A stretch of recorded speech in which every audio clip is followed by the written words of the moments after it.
This just came, and we're going to open it up. And I'm pretty sure, got my, what's this, cold steel Espada. Pretty sweet knife. Very, very sharp. These things like a razor blade.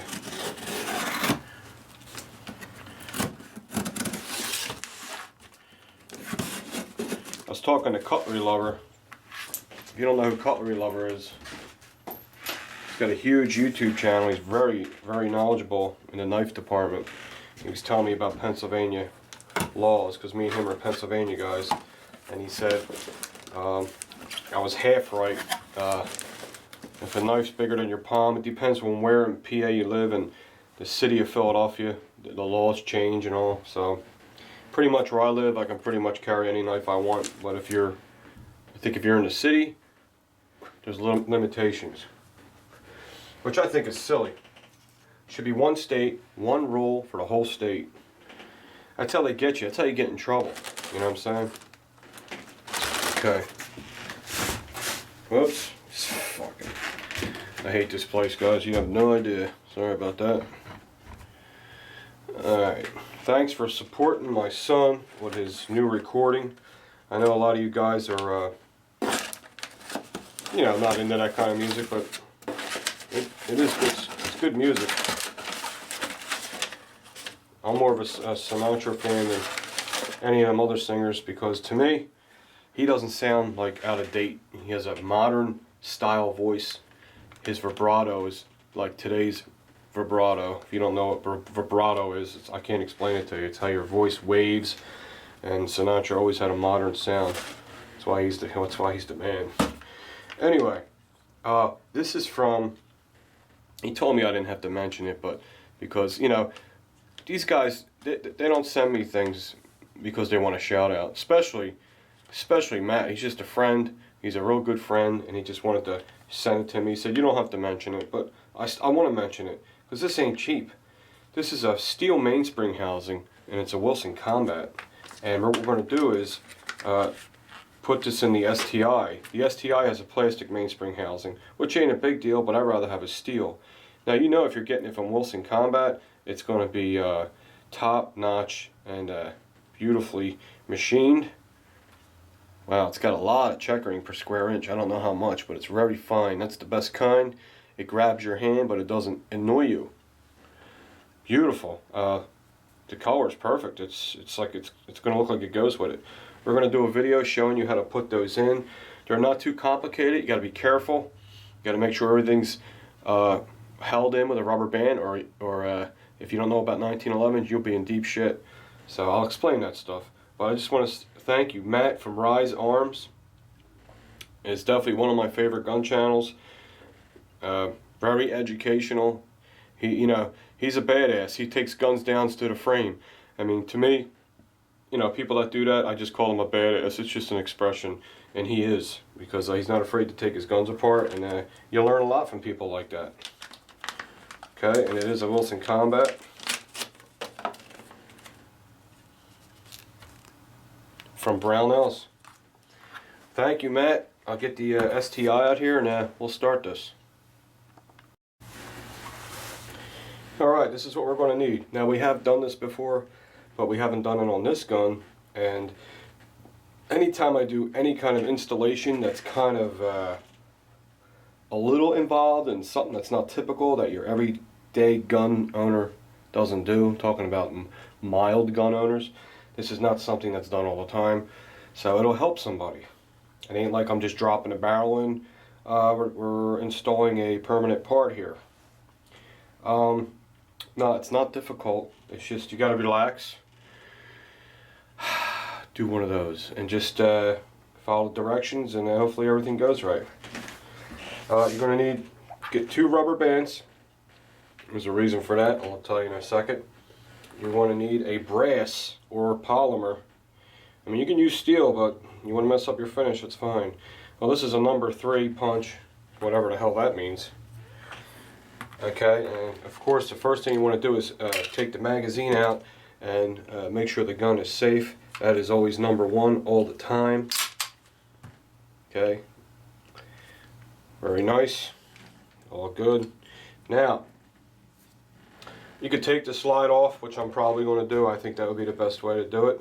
So I'm going to take the slide off, so I have to disassemble it. I'm going to put my thumb safety on and get my wooden dowel.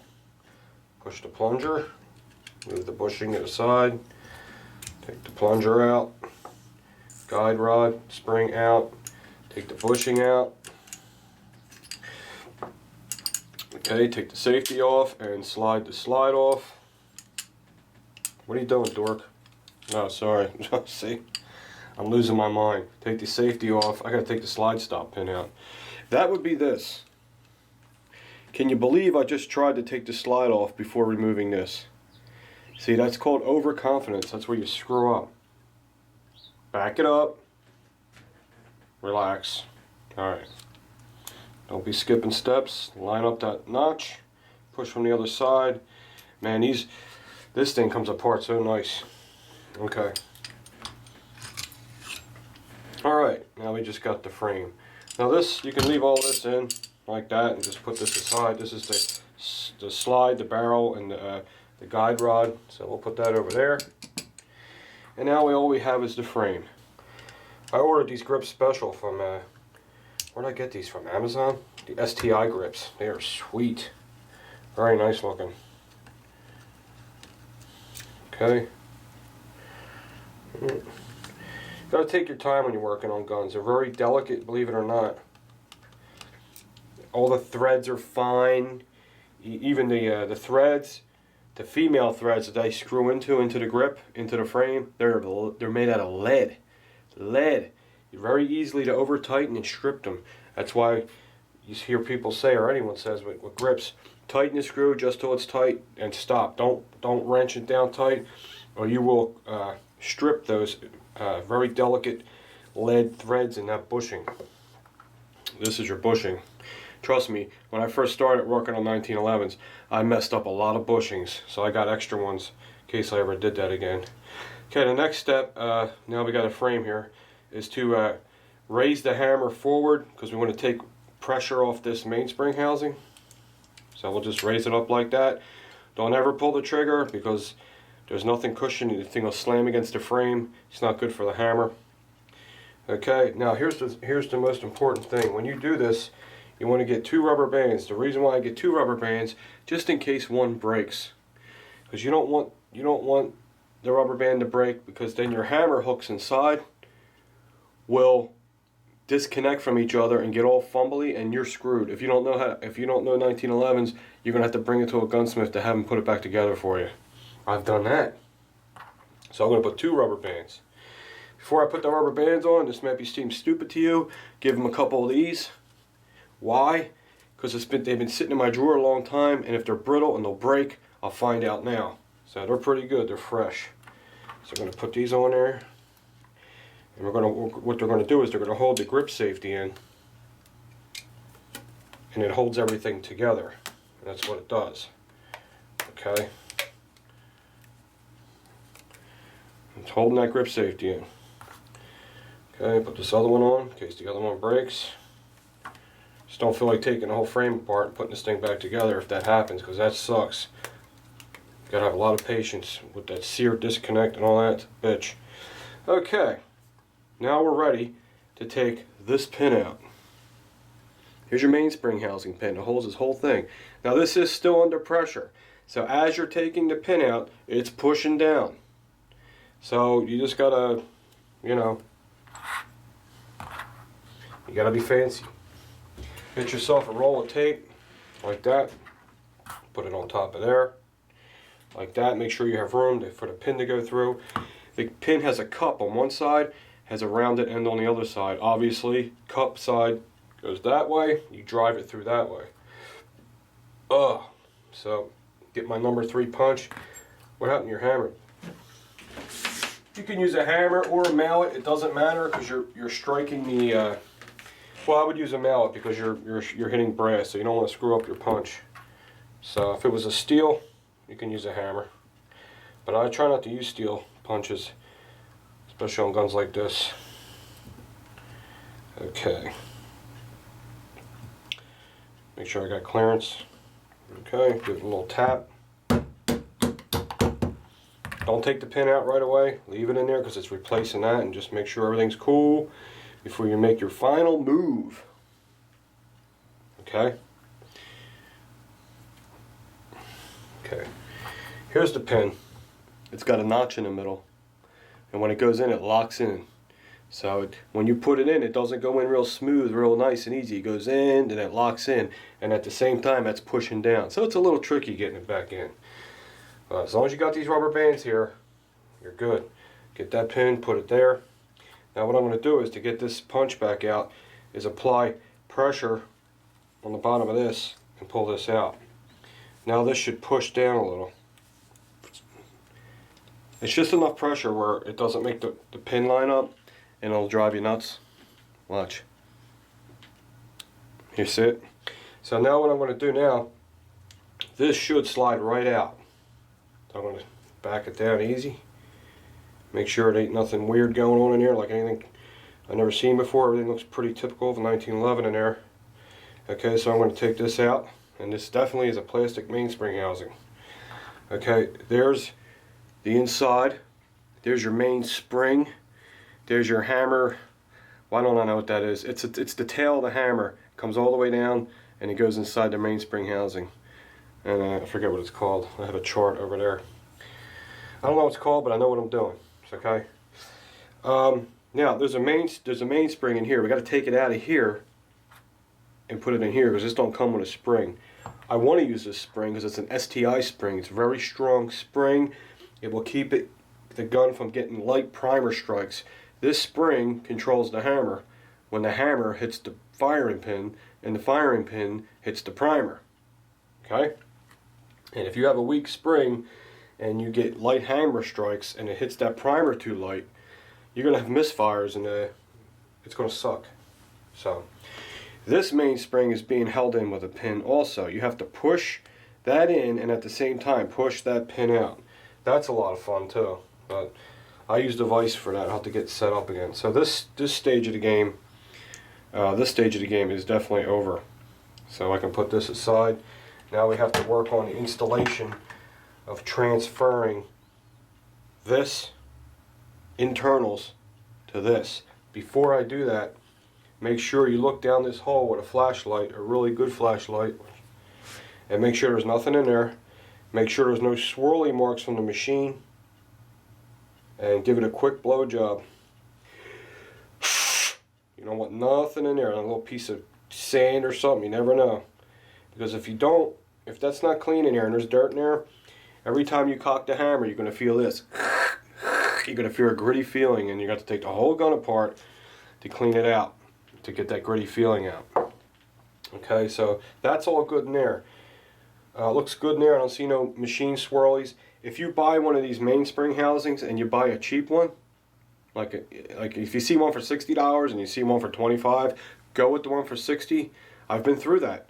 The ones for $25 or $30, they have swirly marks in there from the drill bit, and then when the plunger goes in there and you're pulling the hammer back and forth, it's very grimy. It feels like shit. I had to get in there with 2000 or 1000 sandpaper and smooth it all out. It was a big pain in the ass, but I can tell with this Wilson, it looks really, really smooth. I don't see no swirl marks. Plus, I'm going to grease it. Alright, so the next thing I'm going to do is, let me see, is grease the bitch. Not a lot, just a little. Find something that I can stick in the hole, go down there. That's nice. Get one of these. Get some friggin' grease. I got tons of grease, I just don't know where the hell it all is. Here we go. Let's try this grease today. This is grease from, this is good stuff, a weapon shield. No, I don't want to use ballast oil because I need something pasty. Because there's a lot of contact in there. So I put a little grease on here. I don't think I ever used this. Have I?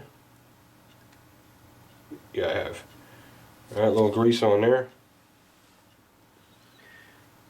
I don't want to overdo it either. Wow, that's a lot of grease, dude. Let's take some of that off. I just want to lightly coat it.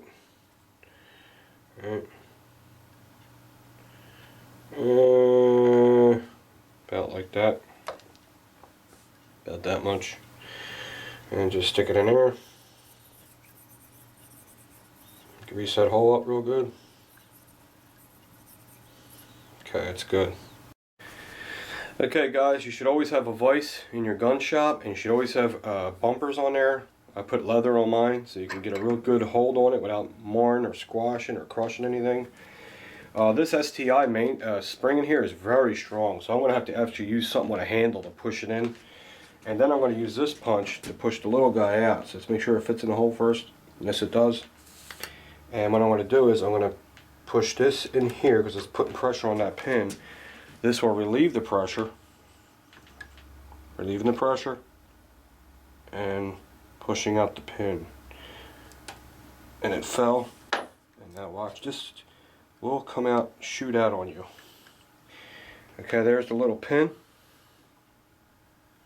Okay, we'll put that with all the little parts. And then here is the spring assembly. Make sure you look at how you're taking it out and what direction it goes in. There it is. Man, that's a nice one. Now this whole thing comes apart too. You can pull this out, you can pull this out, but we're going to leave it all together. And we're just going to put the new mainspring housing back in the vise. Don't over tighten it. And we are going to put this in the hole. Okay. And we are going to have to be okay. Tighten it up a little more. Now I'm going to push it in all the way down, and then I'm going to push this pin in at the same time to install it and get myself all lined up, which I am. And I'll push that sucker all the way in.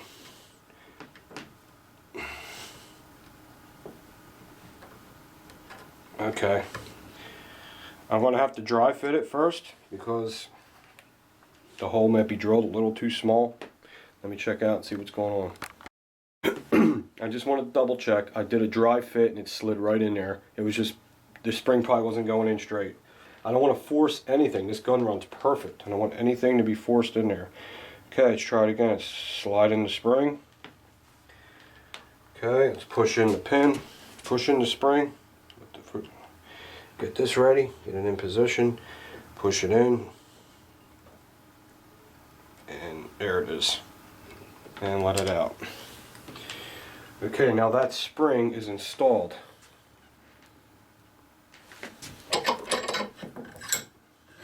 And it was easy because I have a vise. You gotta have a vise. There you go. It's installed. The pins retaining the mainspring inside the mainspring housing. There's no marks, there's no mars. It's like it never happened. That's how you want it to be. Alright, let's get on back to the gun and install this. Alright, now we're going to put the new Wilson Combat mainspring housing in the STI. This gun's cool. It's an arm score, it's got STI parts in it, it's got a Wilson Combat mainspring housing. Very nice, very nice. Another thing you want to oil is this pin. Just oil it up a little. Just helps you get it in there a little easier. Okay, just for, you never know. Cut out any resistance you can. Okay, we'll put that like that. Yeah, that stuff stinks. Alright, now, this little tail on the hammer called, let me tell you what it's called. So I just forget, it's been a while. What number is that? Number 1Q. That is called, is that 1Q? Yeah, 1Q. Hold on, guys. Hold on. I'm trying to find it. It's called the hammer strut pin. The hammer strut pin. And even though this is in there real tight like this with the rubber bands on it, if you go like this, the hammer strut pin will swivel back and forth, and you want that because when you slide this in, that strut pin has to go inside that cup, and then you slide it up in there. Don't force it, take your time. Okay? Now what I'll do is I'm going to tip the frame back so it goes into that cup. You gotta like steer it in there. This is the hardest part, putting this pin back in, because it's under tremendous pressure, and when you have a high quality spring in there, it's really tough sometimes. It's just the way it is. So what I'm going to do is I'm going to use my mallet and maybe give this a good whack, and hopefully it'll line it up for me. One little tap should get it going. There it goes. And you can't hurt it, it's a mallet. See how I got it started? The hole's lined up when you slide it in, but it's just like a couple thousandths off before it gets flush with the frame. When you put the pin in, it will bring it flush with the frame, but that's the resistance you're feeling. There it goes. Perfect. No marks. Okay, it's in. There's the other side. Here's what the pin looks like on the other side. Looks like a little pimple. And then this should be perfectly flush with the frame on this side. Looks perfectly flush. Give it a little tap this to make sure everything's okay. Yeah, you're good. Okay, now it's safe to take the rubber bands off. Are you sure? No.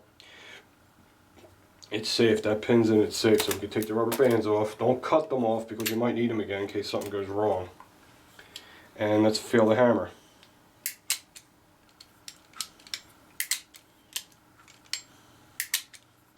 Okay, feels good. Doesn't feel gritty.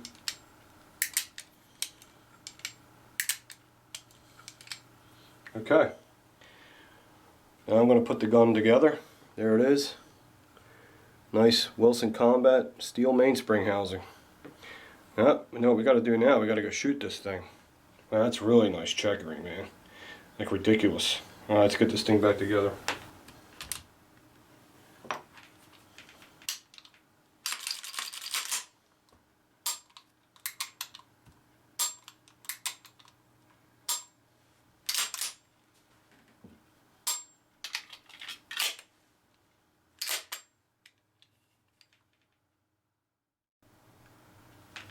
Okay, got it back together. Everything feels good.